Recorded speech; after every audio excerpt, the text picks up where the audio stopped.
আসসালামু আলাইকুম। রূপার রান্নাঘরে সবাইকে জানাই স্বাগত। চলে এলাম একটা লাল সবুজের রেসিপি নিয়ে, ঝাল ঝাল টেস্টি টেস্টি। আশা করছি আপনাদের খুব ভালো লাগবে।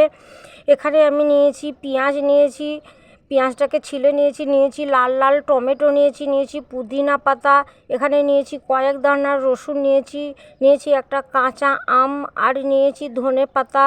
এখানে ঝালের জন্য নিয়েছি কাঁচা লঙ্কা। প্রথমে আমি আম ছিলে নেব। এখানে আমি ধনে পাতা আর পুদিনা পাতা নিয়েছি। আপনাদের কাছে যদি না থাকে কারি পাতাও দিতে পারেন। কারি পাতাও যদি না থাকে আপনারা কোনো পাতা ছাড়াই এই রেসিপিটা তৈরি করে নিতে পারবেন। প্রথমে আমি আম ছিলে নেওয়া হয়ে গেছে, এবার আমটাকে টুকরো টুকরো করে কেটে নেব। এখানে আমি একটা আম নিয়েছি, আপনারা আমের পরিমাণটা বাড়িয়ে নিতে পারেন।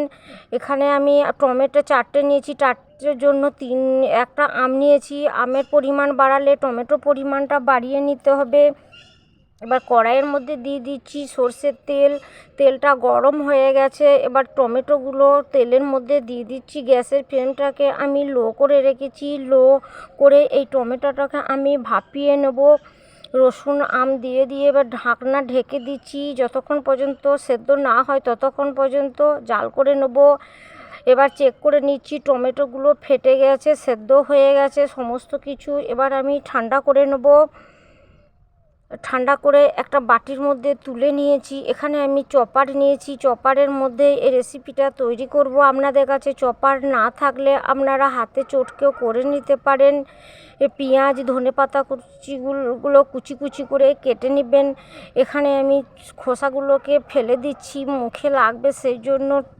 টমেটোর খোসা খাওয়ার সময় মুখে লাগতে পারে, সেজন্য আমি ছিলে নিচ্ছি, খুব সহজে উঠে যাচ্ছে। চপারের মধ্যে আমি সমস্ত উপকরণগুলো দিয়ে দিচ্ছি ঝালের জন্য কাঁচা লঙ্কা, পেঁয়াজ, ধনেপাতা, পুদিনা পাতা, দিয়ে দিচ্ছি স্বাদ মতো নুন, আর দিয়ে দিচ্ছি চিনি।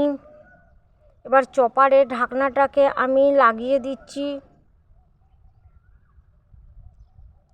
চপার করলে এই রেসিপিটা খুব ভালো হয়, না থাকলেও কোনো সমস্যা নেই। এবার এভাবে যতক্ষণ পর্যন্ত সমস্ত কিছু গায়ে গায়ে মাখা মাখা না হয় ততক্ষণ পর্যন্ত আমি চপারের সাহায্যে এভাবে রেসিপিটাকে তৈরি করে নেব।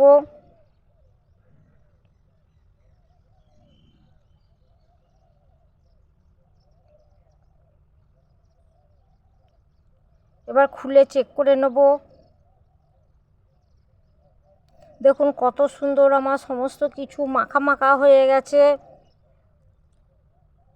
এই গরমে এই রেসিপিটা অবশ্যই একবার তৈরি করে খান। আর যদি ভালো লেগে থাকে লাইক শেয়ার আর সাবস্ক্রাইব করে আমাকে সাপোর্ট করার অনুরোধ রইল। ভালো থাকুন, সুস্থ থাকুন। আজকের মতো আসি, আল্লাহ হাফেজ।